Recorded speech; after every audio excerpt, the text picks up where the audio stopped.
Lord, I just pray for Shane as he comes to share what you have given him to say this week, for us to take away with us and to make use of and to be practical for our daily lives. I just pray that you would anoint him now as he speaks to us. And I ask this in your precious name. Amen. Amen. Ian, can I get the PowerPoint thingy, please? Sorry, I forgot to get it. We all love a good David Attenborough, don't we? It's all fake news, though, isn't it? Come on. We know the planet's not in trouble. We know the planet is actually flat. Come on now. We know it.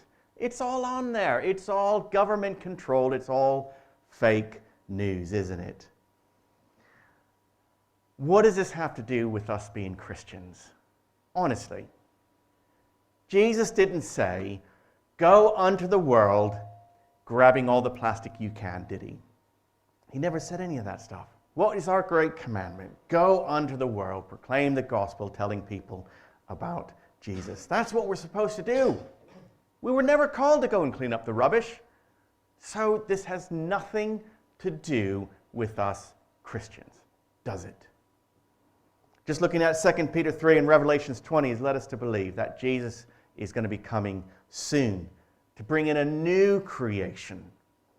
So it's a waste of time for us to be concerned about the environment. A very well-known American pastor made this comment: I know who made the environment, and I know he's coming back soon, so that's why I drive a gas-guzzling SUV. Is he right? Is he wrong? Unfortunately, for many, this can damage Christians, and it can make us look really foolish. The story of creation's redemption. In the beginning, God made everything.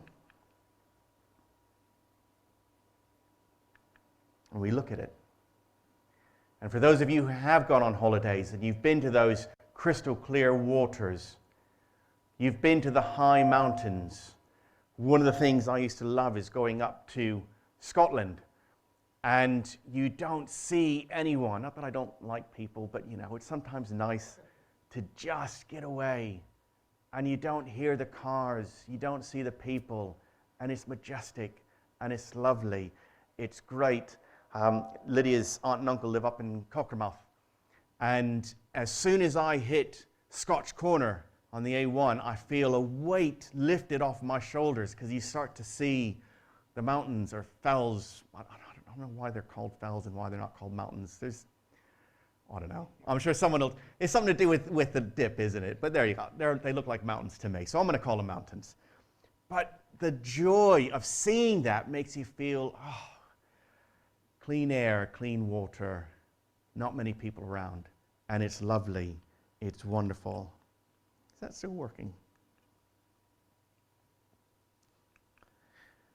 And we look at this. Nice lamb. Lunch. Yeah.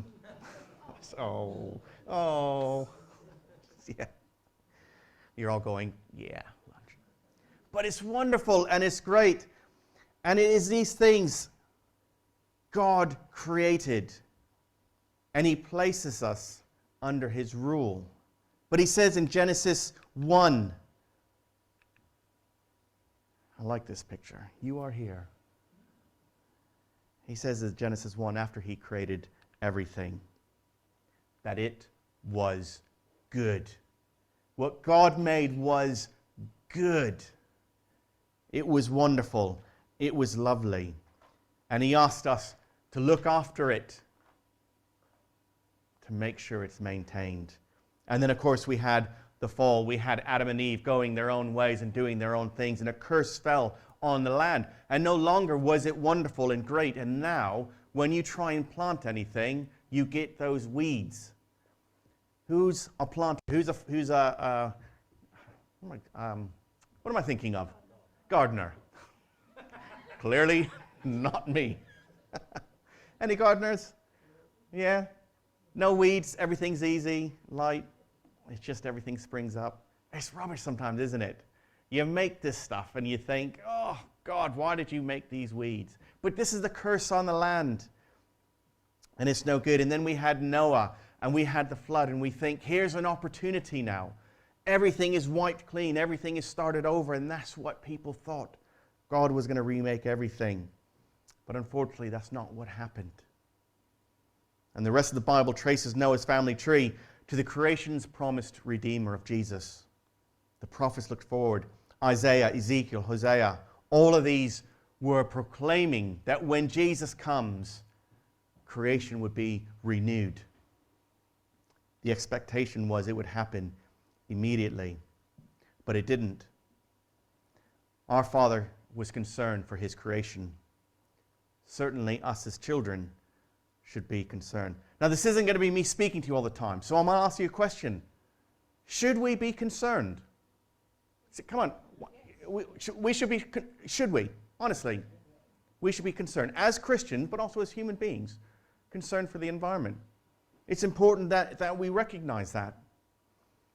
You see, Jesus once and for all made a sacrifice, and it accomplished the creation mandate. But this doesn't actually stop us as Christians joining in with him. Romans 12:1 says this. So here's what I want you to do, God helping you, because we can't do this on our own. We do need God's help. Take your ordinary, everyday life, your sleeping, eating, going to work, and walking around life, and place it before God as an offering. We know Jesus is coming back. We have that faith. Otherwise, we wouldn't be here, would we? We fully believe Jesus will come back. And we know our time on the planet is temporary. And we know one day things will be made perfect. But the temporariness of creation cannot be used as a license for abuse. The same way that the temporariness of our bodies cannot be used as a license for sin. This was in 1 Corinthians 6:16, when it said, should I just go ahead and keep on sinning when I know God will eventually wipe me clean? It's no. Why shouldn't creation also experience something of liberation? Seeing God's heart for creation expressed in Scripture should prompt us in our spirit-led conscience, so we may make wise decisions in regards to recycling, animal welfare, and reducing carbon footprints. This is kind of strange. This is not your typical Sunday service discussion, is it? You wouldn't think this is what you would have. But we've already said it's important. You've said as Christians and as human beings, we should be concerned about the environment. So where else will you have this discussion? The latest IPCC, that's the Intergovernmental Panel, this is where, I'm going off my notes here, this is where we kind of get the fake news stuff and people say, oh, well, it's all rubbish. But the IPCC and a few others, this is the world governments are coming together. And I highly doubt you can't get two people in our current government to make the same decision. How on earth do you think we're going to get every single governmental power to go, we're going to come together and make the decision? So this is what they are saying globally, is that as Christians we are called to love our neighbor as ourselves. We should be deeply concerned about the welfare of those who will pay the cost of climate change. God is not greedy, selfish, or wasteful, and these characteristics should not be found in his followers as we enjoy his creation. So I'm going to give you guys some horrible, horrible statistics. So these are governmental statistics globally. And it's shocking. Food wastage. So, food wastage. Just in the US alone, 60 million tons of food is wasted every year. This equates to a cost of around 30 billion meals each year. There's only 7 billion people on the planet. How many times will 7 go into 130?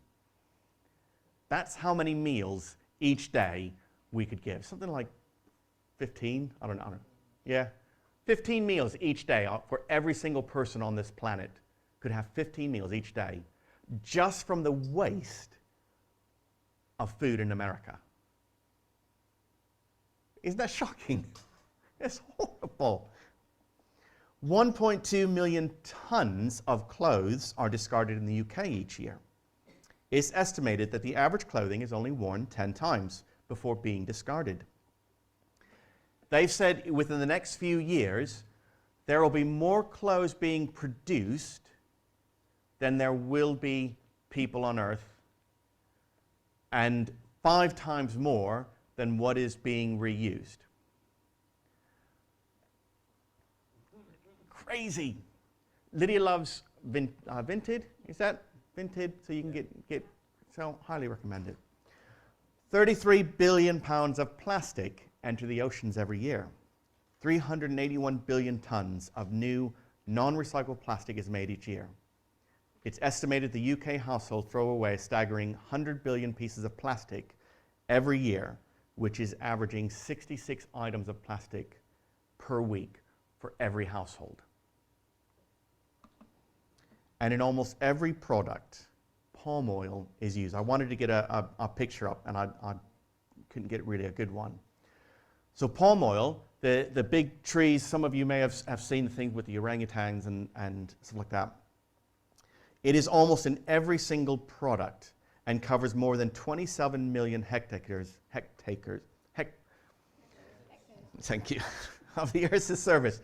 Forests and human settlements have been destroyed and replaced by green deserts containing virtually no biodiversity on an area the size of New Zealand. With their CO2 and methane emissions, palm oil-based biofuels have 3 times the climate impact of traditional fossil fuels, 3 times more than coal or gas.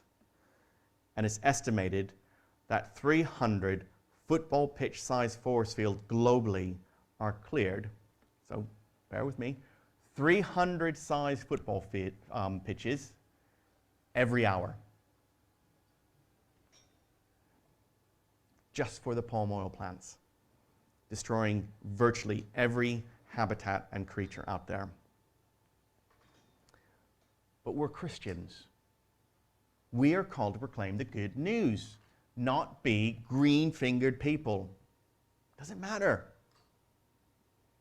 But we're also called to be witness in acts of mercy, self-control, and justice. By caring for God's creation, we can be a witness to the world that we believe in a creator who in turn cares deeply about those he created. We can share that he created the world to be enjoyed and not to be wasted or made unsafe. So in response to this, Christians can glorify God by once again owning responsibility. Because if there are people who aren't Christians, do you think the non-Christians will care? That sounds really bad, but if you just bear with me on this, do you think the non-Christians will be concerned about upsetting a God they don't believe in because of the way they treat the planet? We're the hope. We are the ones that should be responsible. Christians can glorify God by once again owning that responsibility. Now, I'm not an eco-warrior. Lydia's more of that than I am. I'm more than happy to get into a car and drive down the road. Unfortunately, that's sort of the American impact. I used to travel when I left, when I was in the military and at the embassy. We never paid tax on fuel, so I think we were getting fuel for something like 8p a litre. I know some of you are like, ooh. But I used, just for the fun of it, I used to leave on a Friday morning, travel up to Edinburgh, stay the night in Edinburgh, and then go to John O'Groats, and then kind of drive down, go to Isle of Skye, and then come back for Monday morning. And I used to do it like every other month. I would do it just for the fun of it. Who cares? It doesn't really matter. I didn't need to do it, but I wanted to. Does it matter? Does it really matter? So a turtle dies on my plastic wrapper that I threw in the bin. So what? It's only a turtle. We need to tell people about Jesus, not worry about that plastic cup that we are using to just throw away on the ground. But if God created all things and said it was good, and if I came into your house and dumped motor oil all over your brand new carpets, or ripped your curtains because I didn't like the color, or went into your fridge and took all your food and just dumped it on the ground because I had one little bite and thought, I'm done, do you think that would be fair, or right, or good, or honest? God created all things and said it was good. So this is where we get some interaction. We've got a bit of time. You said it's important. Yeah. Are we still on the same? It's important as Christians. What do we do? So this is where we discuss. What should we do? So I'm asking all of you here So not just in your homes, as a church, as Holy Lodge, what do you think we can do? Kids will probably be really good. Grace, what do you think we should do at Holy Lodge to help the environment? What do you think we could do? Anything? Yeah? We could try to use less plastic. Less plastic? Yep. Anyone else? Come on, shout it out. What? Use fair trade goods. So you Fair trade goods? produce them quite good. Yeah? Recycle? Yep. Grace? Save water? Yeah. I like some of the places that use grey water, which is just like, dishwasher stuff. It goes back into the toilets. What else? Reduce our electric? Yeah? Anyone? Look at where you're putting your money. So if we need something, and you can get it other places than like Amazon, Mm. which are a big company that aren't necessarily environmentally. So where we spend our money, are we just going for the easy thing of going, let's get it from Amazon because it's simple and easy, and it is, where does inconvenience and being good come in? I need that battery operated little do-jangle, and I need it right now, and Amazon are the only ones to do it. Is that okay? Anyone else? What could we do as church? Get your milk from the milkman. Glass bottles. Yeah. No paper bags. Yeah. So is that something we can do at church, at Holy Lodge? So if we're buying milk for teas and coffees and things like that, don't just go to the local shop. Get a milkman to come in and deliver in milk no more. There are other services available. Just to put that out there. What else? Honestly, this is the opportunity. I know this seems weird, and we think, well, we're church. Wait, what? But if we're throwing away loads of stuff, and our neighbors see that, no food. Be careful on the food that we get in.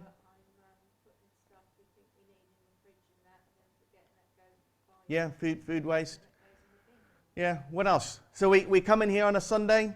What else could we, what do you expect us as leaders to do? How about that? What do you want us as leaders to ensure? Anyone? What? Monitor. Yeah? Keep an eye on it. What else? This is your opportunity. I want to moan. Give me a moan. Why aren't you doing this? So if the environment is important, what do you want us as leaders of the church to ensure happens? Come on. No? I think it would be interesting if like all the churches and all the Christians like stood up to environmental issues and things. So I don't know what that looks like, but Have more of a voice? have more of a voice or representative. So instead of Amy raising her hand and going, I think Ipswich needs to be better, we say Holy Lodge, who represents Ipswich, is saying we need to be more aware of the environment. Or even Amy from Holy Lodge. Or Amy from Holy Lodge Going to the is standing up for please pray for her. that turtle. Yes. Or Yes. I know that they like do litter picks and things like that. Litter picks, yeah. But, if someone was going from a litter to a litter pick, then then we can chat Mm. about it as a church. If anyone else is interested, or just enable that person to feel to say, I'm from Holly Lodge and I'm going to join your litter pick because as a church we care about the environment. Yeah, so being more so people being able to say they are from our church and caring for the environment. Using less using less electricity. So do we need to have all the lights on? Do we need to have the amount of water we use? Could we have solar panels? Now, some of this is cost. Solar panels are very expensive. And it could take 10 years. But what an opportunity as Christians to be able to tell your non-Christian friend, oh, this is what we do as a church. We reuse, we recycle, we support, we try and use veg for the kids' stuff. So Lydia's very keen on trying to use recycling stuff, paper things that aren't just going to be thrown in the bin. And this is what we need from you guys. So as Christians, as disciples, we are saying it's important, that we are saying we need to do something. So the question is, how do you ensure that us as leaders are being wise and not just buying loads and loads and loads of plastic stuff? How do you ensure us that we're going to Ivan and saying, Ivan, right, we've got an event and we need 20 bottles of milk, as opposed to saying, well, just get it from the local Tesco down the road. You know, this is your responsibility. Yeah? Members of the church, non-members, Christians, non-Christians, we all said it's important. So how do we look at it? How do we encourage one another? You know, lights, what some of you noticed about the LED lights. So those LED lights, each one is 4.5 watts. The old lights were 56 watts each. So one of the old lights, replacing that, is paying for all of those new lights, just one, and we got rid of 15, 16 lights, something like that. So imagine how much electricity we are now saving.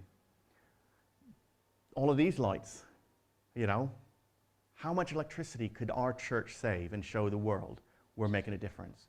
We're making a difference because we have a God who created all this, and we want to say, we want to respect it. We want to do what is right. We want to show the world, and what an opportunity to be able to say to those non-Christians, you know, we believe in a God who loves us. We believe in a God who wants the best for us. And we also believe in a God who created all these things. And that is where we're at. So speak to us. Speak to the leaders. Encourage us. Shout at us. Why are there not more recycling bins? Why are we doing this? Where are we getting our coffee from? Where are we getting our tea from? Challenge us. Yeah? That is what I'm asking you. I want people to moan. I know you're rarely going to hear me say that, you know.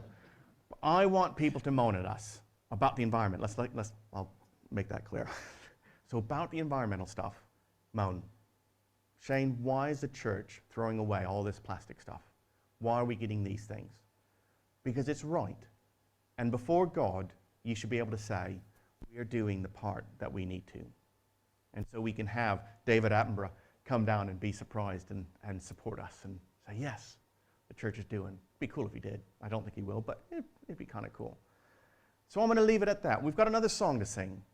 As I said, it's a bit different, but it's an opportunity for you to go back and think, can I serve God in a way that's radically different, rather than having to tell people about him, show them.